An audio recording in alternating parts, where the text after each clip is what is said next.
ಯಾವ ದಿಶೆಯತ್ತ ಸಾಗಾಕತೈತಿ D C C bank ಸಂಪೂರ್ಣ ವಿವರದ ಮಾಹಿತಿಯೊಂದಿಗೆ ಬಂದೇನೆ. ಕೆಲವು ಗೊಂದಲದ ವಾತಾವರಣ ಸಹಿತ ಆಗಾಕತ್ತಾವ. ಭಾಳ ಮಂದಿ ಕೇಳಾಕತ್ತೀರಿ ಕಾಕ, ಬಾಲಚಂದ್ರ ಜಾರಕಿಹೊಳಿ ವಿಕ್ರಮ್ ಇನಾಮದಾರ್ದ ಸಪೋರ್ಟ್ ಮಾಡ್ತಾರ, ಸತೀಶ್ ಜಾರಕಿಹೊಳಿ ನಾನಾ ಸಾಹೇಬ್ ಪಾಟೀಲ್ದ ಮಾಡ್ತಾರ. ಕಾಕ ಏನು ಇದು ಗೊಂದಲ? ಈ ಕಡೆ ಯರಗಟ್ಟಿಗೆ ವಿಶ್ವಾಸ ವೈದ್ಯಾಗ ಸತೀಶ್ ಜಾರಕಿಹೊಳಿ ಸಪೋರ್ಟ್ ಮಾಡ್ತಾರ, ರಮೇಶ್ ಜಾರಕಿಹೊಳಿ ಹೋಗಿ ಅಜಿತ್ ದೇಸಾಯಿ ಮಾಡ್ತಾರ, ಇದು ಅಥಣಿಯಲ್ಲಿ ಕುಮಟಳ್ಳಿಗೆ ಮಾಡ್ತಾರ, ಕಾಗವಾಡದಲ್ಲಿ ಶ್ರೀನಿವಾಸ ಪಾಟೀಲ್ ಮಾಡ್ತಾರ. ಕೋರೆ ಮತ್ತು ಲಕ್ಷ್ಮಣ ಸವದಿ ಅವರು ಎಲ್ಲರೂ ಕೂಡಿ ಹೊಂದಾಣಿಕೆ ಮಾಡಿಕೊಂಡು ಈ ಚುನಾವಣೆ ರಾಜಕೀಯ ರಹಿತವಾಗಿ ಮಾಡ್ತಾನಂತೇಳಿ ಭಾಷಣ ಮಾಡಿದ್ರಿ. ಈಗ ಗೊಂದಲದ ವಾತಾವರಣ ಏಕೆ? ಅಲ್ಲಿ ಅರವಿಂದ ಪಾಟೀಲ್ಗೆ ಜಾರಕಿಹೊಳಿ ಸಹೋದರರು ಸಪೋರ್ಟ್ ಮಾಡಿದರೆ, ಚನ್ನರಾಜ ಹಟ್ಟಿಹೊಳಿ ಸ್ವಂತನೇ ಈಗ ತನ್ನದೇ ಆದಂಥ ಒಂದು ಪೆನಲ ತಯಾರು ಮಾಡಿ ನಿತ್ತಂಗಾಗೈತಿ. ಈ ಗೊಂದಲ ನಿವಾರಣೆ ಮಾಡೋರು ಯಾರು?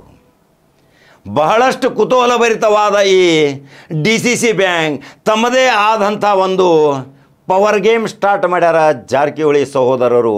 ಇದರಲ್ಲಿ ಕೋರೆಯವರು ಏನು ನಿರ್ಣಯ ತಗೋತಾರ, ಅಣ್ಣಾ ಸಾಹೇಬ್ ಜೊಲ್ಲೆ ಯಾವ ಸಲಹೆ ಕೊಡ್ತಾರ, ಲಕ್ಷ್ಮಣ್ ಸವದಿಯ ಏನಕ್ಕೆ ಕಾಳ ಬೀಳ್ತಾವ, ಇನ್ನು ರಾಜೀವ್ ಕಾಗೆ ಏನು?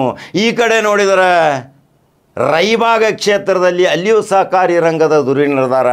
ರಮೇಶ್ ಕತ್ತಿ ವಿರುದ್ಧ ಅಭ್ಯರ್ಥಿ ಯಾರು? ರಾಜೇಂದ್ರ ಪಾಟೀಲ್ ಅನ್ನಕತ್ತಾರ.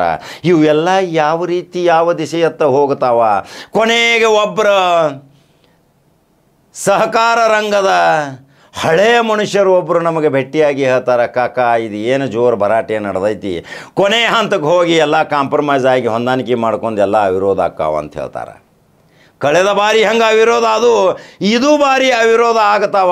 ಈಗ ನಡೆದೈತಿ ಟ್ರೆಂಡ್ ನಡೀಲಿ, ಇನ್ನೊಂದು 15-20 ದಿವಸಲೇ ಇದು ಹುಕ್ಕೇರಿಯ ವಿದ್ಯುತ್ ಸಹಕಾರಿ ಸಂಘದ ಚುನಾವಣೆಯ ನಂತರ ದೊಡ್ಡ ಪ್ರಮಾಣದಲ್ಲಿ ಅಖಾಡಕ್ಕೆ ಇಳಿತಾರ ಎಲ್ಲ ರಾಜಕಾರಣಿಗಳು ಗರಿಗರಿ ಬಟ್ಟೆ ಹಾಕ್ಕೊಂಡು.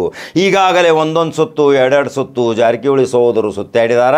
ಆದರೆ ಗುಪ್ತವಾಗಿ ಕೆಲವರು ಸುತ್ತಾಕತ್ತಾರ, ಗುಪ್ತವಾಗಿ ಮೀಟಿಂಗ್ ಮಾಡಾಕತ್ತಾರ, ಗುಪ್ತವಾಗಿ ರಿಸಾರ್ಟ್ ಸೇರಾತಾರ, ಗುಪ್ತವಾಗಿ ಹೊಲಮನಿ ತೋಟದಾಗ ಮೀಟಿಂಗ್ಗಳು ನಡೆದಾವ. ಆ ಗುಪ್ತ ಮೀಟಿಂಗ್ಗಳದ ಬಹಿರಂಗ ಏನಾಗತೈತಿ? ಏನು ಪೆನಲ್ದಿಂದ ಹೊರಗೆ ಬರಬೇಕು, ಏನೋ ಹೊಂದಾಣಿಕೆ ಮಾಡ್ಕೋಬೇಕು, ಡಿ ಸಿ ಸಿ ಬ್ಯಾಂಕ್ ಉಳಿಬೇಕು, ಎಲ್ಲರೂ ಕೂಡಿ ಅದಕ್ಕೊಂದು ಶಕ್ತಿ ತುಂಬೋಣ.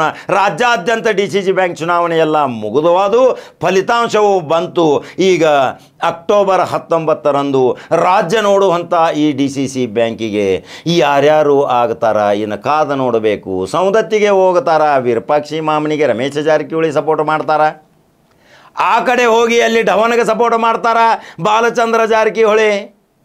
ರಾಮದುರ್ಗದಲ್ಲಿ ಅಲ್ಲಿ ಪಟ್ಟಣ ಮತ್ತು ಯಾದವಾಡ ಕಂಪನಿ ಹೊಂದಾಣಿಕೆ ಮಾಡ್ಕೋತಾರ. ಇನ್ನು ಜಾರಕಿಹೊಳಿ ಸಹೋದರರ ಪವರ್ ಗೇಮ್ ಏನಾಗೋದು, ಇವರ ಕೊನೆಯ ಸುತ್ತಿನ ಕೊನೆಯ ಮಾತುಕತೆ ಏನಾಗೋದು? ಯಾಕಂದರೆ ಹಿಂದಕಲೇ ಒಮ್ಮೆ ನಾ ಹೇಳಿದ್ನಿ, ಇದೇ ಡಿ ಸಿ ಸಿ ಬ್ಯಾಂಕಿನ ಅಧ್ಯಕ್ಷ ಸಲುವಾಗಿ ನಾ ಆಗ್ತೀನಿ ನೀ ಆಗ್ತೀನಿ ಅಂತೇಳಿ 8 ದಿವಸದಿಂದ ಜಿದ್ದ ಜಗ್ಗಾಟ ನಡೆದಿತ್ತು ರಮೇಶ್ ಕತ್ತಿ ರಾಜೀನಾಮೆ ಕೊಟ್ಟ ನಂತರ. ಆದರೆ ದಿಢೀರನೇ ಬಂದು ಸತೀಶ್ ಜಾರಕಿಹೊಳಿ ಒಂದು ಸೋಡಾದಾಗ ಕಡ್ಡಿ ಅಳಿಗಾಡಿ ಸ್ವಲ್ಪ ಉಪ್ಪು ಹಾಕಿ ಕುಡಿದ ತಕ್ಷಣ 10 ನಿಮಿಷನ್ಯಾಗ ಅಧ್ಯಕ್ಷ ಘೋಷಣೆ ಮಾಡಿರಾವ್. ಇದು ರಾಜಕಾರಣದಲ್ಲಿ ಇದು ಬಿರುಗಾಳಿ ಅಲೆ ಹೇಳ್ತೈತಿ ಈಗ. ಆಮೇಲೆ ಆ ಬಿರುಗಾಳಿ ಅಲೆಯನ್ನು ತನಗ ಮಾಡುವ ಸಲುವಾಗಿ ಮಾಸ್ಟರ್ ಮೈಂಡ್ ಬರ್ತಾನೆ ಯಾಂಬಾಲ. ಇನ್ನು ಕಾದ ನೋಡಬೇಕು. ಹಾಗಾದರೆ ಬೆಳಗಾವಿ ಜಿಲ್ಲೆಯ ಡಿ ಸಿ ಸಿ ಬ್ಯಾಂಕ್ ಕುತೂಹಲಭರಿತವಾಗೈತಿ. ಸ್ವಲ್ಪ ಗೊಂದಲದ ವಾತಾವರಣ ಆಗಾಕತೈತಿ ನಿಮಗೆ.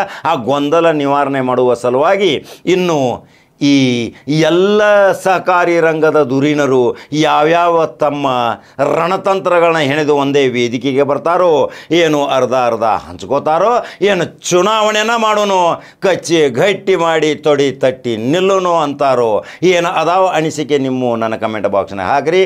ಯೂಟ್ಯೂಬ್ದಾಗ ಬಟನ್ ಹಿಡ್ರಿ ನಂಬರ್ 1 ನ್ಯೂಸ್ ಕನ್ನಡ. ಆದರೆ ಬಾಲಚಂದ್ರ ಜಾರಕಿಹೊಳಿಯ ಲೆಕ್ಕಾಚಾರ ಪ್ರಕಾರ 1 ಡಜನ್ ನನ್ನ ಬುಟ್ಟಿಗೆ ಅಂತ ಹೇಳಿದ ಅಂದ್ರೆ ಬಾಲಚಂದ್ರ ಜಾರಕಿಹೊಳಿ ಭಾಳ ಚಾಣಾಕ್ಷರಿ, ತಲೆಯಾಗಿಟ್ಕೋರಿ ಇದನ್ನು. ಯಾವಾಗಲೂ ಸಾವಕಾಶ ಮಾತಾಡಿದವ್ರ ಭಾಳ ಒಳಗಿಂದ ಗೇಮ್ ಆಡ್ತಿರ್ತಾರೆ. ಯಾಕಂದರೆ ಈ DCC ಬ್ಯಾಂಕ್ ಅದರ ನರನಾಡಿ ಗೊತ್ತು ಕಂಡು ಹಿಡಿದಂಥ ಸಹಕಾರಿ ರಂಗದಲ್ಲಿ ಧುಮುಕಿ ಅದರ ಸಂಪೂರ್ಣ ಬೇರು ಸಮೇತ ಎಟ್ಟೆಟ ಬೇರೆ ಎಲ್ಲೆಲ್ಲಿ ಹೋಗ್ಯಾವ ಅನ್ನೋದು ಬಾಲಚಂದ್ರ ಜಾರಕಿಹೊಳಿಗೆ ಗೊತ್ತೈತಿ. 12 ಮಾತ್ರ ಗ್ಯಾರಂಟಿ ನಾವು ಗೆಲ್ತೀವಿ ನನ್ನ ಗುಂಪಿನವರು. 4 ಎಲೆಕ್ಷನ್ ಆದ್ರೆ ಆಗಲಿ, ಅದರಾಗೂ 2 ಕೆಡುತ್ತೇವೆ, 2 ಬೇಕಾರೆ ಹೋಗಲಿ ಅನ್ನುವಂಥ ಸ್ವಭಾವ ಇಟ್ಕೊಂಡಂಥ ಬಾಲಚಂದ್ರ ಜಾರಕಿಹೊಳಿ DCC ಬ್ಯಾಂಕ್ದ ಚುಕ್ಕಾಣಿ ಹಿಡಿತಾನ. ಅಧ್ಯಕ್ಷ ಉಪಾಧ್ಯಕ್ಷ ತಾನು ಹೇಳಿದಂಥ ವ್ಯಕ್ತಿಗಳಿಗೆ ಲಿಂಗಾಯತ ಸಮುದಾಯಕ್ಕೆ ಕೊಡ್ತಾನ ಅನ್ನುವ ಖಚಿತ ಭರವಸೆಯೊಂದಿಗೆ ಈ ಸುದ್ದಿ ಇವತ್ತು ಪ್ರಸಾರ ಆಗತೈತಿ. ನಮ್ಮ ಸಮೀಕ್ಷೆ ನಿಜ ಆಗತೈತಿ. ಹಂಗಾದ್ರೆ ಯೂಟ್ಯೂಬ್ದಾಗ ಬಟನ್ ನೋಡ್ರಿ, number 1 news Kannada. Facebook follow ಮಾಡ್ಕೊತ ಹೋಗ್ರಿ. ಮತ್ತೊಂದು ಜವಾರಿ ಸುದ್ದಿ ಹೋಗಿ ಬರ್ತೀನಿ. ನಮಸ್ಕಾರ.